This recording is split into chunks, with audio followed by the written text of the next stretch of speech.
Donald জন Trump একটি নাম যা সারা বিশ্বে পরিচিত। তিনি একজন ব্যবসায়ী, টেলিভিশন ব্যক্তিত্ব এবং মার্কিন যুক্তরাষ্ট্রের ৪৫তম ও ৪৭তম প্রেসিডেন্ট। কিন্তু সুউচ্চ অট্টালিকা, খ্যাতি আর হোয়াইট হাউসে ওঠার আগেও তিনি ছিলেন শুধুই নিউ ইয়র্কের কুইন্সে বেড়ে ওঠা এক সাধারণ ছেলে। ডোনাল্ড ট্রাম্প জন্মগ্রহণ করেন ১৯৪৬ সালের ১৪ই জুন ফ্রেড ও মেরি ট্রাম্পের ঘরে। তিনি বড় হয়েছেন এক শৃঙ্খলাপূর্ণ কিন্তু সুবিধাজনক পরিবেশে। তার বাবা ফ্রেড ট্রাম্প ছিলেন একজন সফল রিয়েল এস্টেট ডেভেলপার, যিনি নিউ ইয়র্কে সাশ্রয়ী মূল্যের আবাসন নির্মাণ করতেন। শৈশব থেকেই ডোনাল্ড ব্যবসা ও রিয়েল এস্টেটের জগতে অভ্যস্ত হয়ে ওঠেন।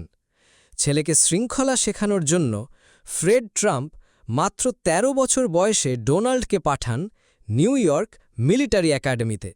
সেখানে তিনি নেতৃত্বের গুণাবলী শিখেছিলেন, পড়াশোনায় ছিলেন দুর্দান্ত এবং এক ধরনের প্রতিযোগিতামূলক মানসিকতা গড়ে তোলেন, যা তার ভবিষ্যৎ সফলতার ভিত্তি তৈরি করে। ২ বছর ফোর্ডহাম বিশ্ববিদ্যালয়ে পড়াশোনার পর তিনি স্থানান্তরিত হন পেনসিলভেনিয়া বিশ্ববিদ্যালয়ের প্রতিষ্ঠিত ও মর্যাদাপূর্ণ হোয়াটন স্কুলে। ১৯৬৮ সালে তিনি অর্থনীতিতে ডিগ্রি নিয়ে স্নাতক হন। জ্ঞান ও উচ্চাকাঙ্ক্ষা নিয়ে ব্যবসা জগতে প্রবেশের জন্য প্রস্তুত ছিলেন। শুধু ব্যবসা বা রাজনীতি নয়, ডোনাল্ড ট্রাম্পের জীবন তার পরিবারের সঙ্গেও গভীরভাবে জড়িত। তিনি ৩ বার বিয়ে করেছেন এবং তার ৫ সন্তান রয়েছে, যাদের অনেকেই ট্রাম্প অর্গানাইজেশনের গুরুত্বপূর্ণ ভূমিকা পালন করেছেন। ১৯৭৭ সালে তিনি বিয়ে করেন চেকোস্লোভাকিয়ার মডেল ও ব্যবসায়ী ইভানা ট্রাম্পকে। তাদের ৩ সন্তান ডোনাল্ড জুনিয়র, ইভাঙ্কা ও এরিক পরে ট্রাম্প অর্গানাইজেশনের মুখ্য ব্যক্তিত্ব হয়ে ওঠেন। তাদের এই বিয়ে ১৯৯২ সালে বিচ্ছেদে গিয়ে শেষ হয়। এরপর ১৯৯৩ সালে ট্রাম্প বিয়ে করেন অভিনেত্রী মার্লা ম্যাপলসকে। তাদের এক কন্যা টিফানি ট্রাম্প।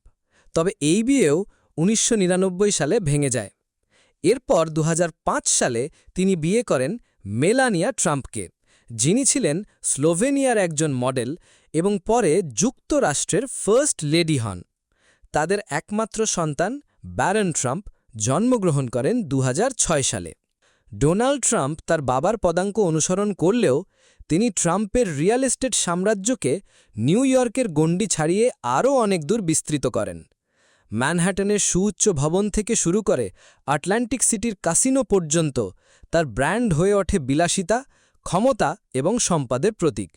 ট্রাম্প শুধু ভবনই নির্মাণ করেননি, তিনি তৈরি করেছেন একটি নাম, একটি পরিচিতি।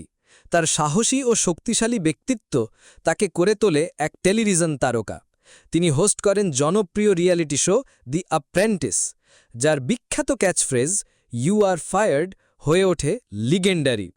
২০১৫ সালে ট্রাম্প পুরো বিশ্বকে চমকে দিয়ে ঘোষণা দেন তিনি মার্কিন প্রেসিডেন্ট নির্বাচনে প্রার্থী হবেন। আমেরিকা ফার্স্ট নীতিতে তিনি প্রতিশ্রুতি দেন অর্থনৈতিক সংস্কার, কঠোর অভিবাসন নীতি এবং রাজনৈতিক অভিজাতদের বিরুদ্ধে লড়াইয়ের। সব ধরনের প্রতিকূলতা সত্ত্বেও তিনি ২০১৬ সালের নির্বাচনে হিলারি ক্লিন্টনকে পরাজিত করেন এবং হন যুক্তরাষ্ট্রের ৪৫তম প্রেসিডেন্ট। তার শাসনকালে ছিল বড় ট্যাক্স ছাড়, সুপ্রিম কোর্টে বিচারপতি নিয়োগ এবং বৈদেশিক নীতিতে বড় পরিবর্তন।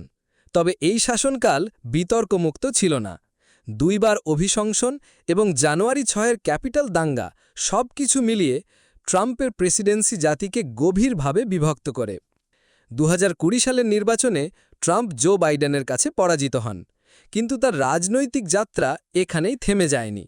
২০২২ সালে তিনি আবার ফিরে আসার ঘোষণা দেন এবং শুরু করেন ২০২৪-এর নির্বাচন প্রচারণা।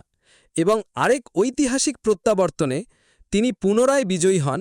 গ্রোভার ক্লিভল্যান্ডের পর তিনিই প্রথম প্রেসিডেন্ট যিনি ২টি অনুক্রমহীন মেয়াদে ক্ষমতায় আসেন। আজ তিনি আবারও যুক্তরাষ্ট্রের ৪৭তম প্রেসিডেন্ট হিসেবে দায়িত্ব পালন করছেন। আধুনিক ইতিহাসে ডোনাল্ড ট্রাম্পের মতো বিভক্তিকর নেতা খুব কমই আছেন। তার সমর্থকদের কাছে তিনি আমেরিকান মূল্যবোধের রক্ষক এবং একজন বাইরের মানুষ যিনি প্রতিষ্ঠানকে চ্যালেঞ্জ করেছেন।